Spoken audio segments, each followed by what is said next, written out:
11 वाजल्यापासून आता 3:30 वाजेपर्यंत ज्या जोशमध्ये आणि कार्यकर्त्यांनी जो उत्साह केलेला आहे, मला अपेक्षा आहे की उत्तर मध्य मुंबईमधली जनता मला आशीर्वाद देईल आणि मोठ्या प्रमाणामध्ये भारी मतांनी मला विजयी करेल।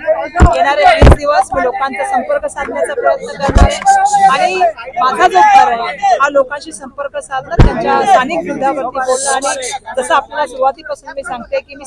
संविधान आणि लोकशाहीसाठी लढण्याचं काम करते। त्यामुळे यावेळची जी लढाई आहे ती मोठ्या प्रमाणामध्ये खूप ऐतिहासिक अशी लढाई आहे आणि त्या लढाईचा एक सदस्य म्हणून भाग घेण्याची मला संधी मिळालेली आहे। जनतेला माझं आव्हान आहे की त्यांनी मला आपला आशीर्वाद द्यावा आणि त्या ठिकाणी मला भरघोस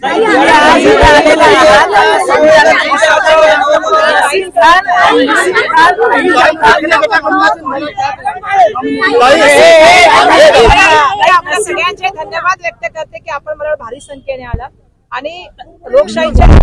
मोठ्या ज्या आहे त्याच्यामध्ये तुम्ही सहभागी झालात आणि हा उत्साहाचं वातावरण आहे। पहिला टप्पा आम्ही पार केला आहे, फॉर्म भरला, येणाऱ्या काळामध्ये 20 दिवस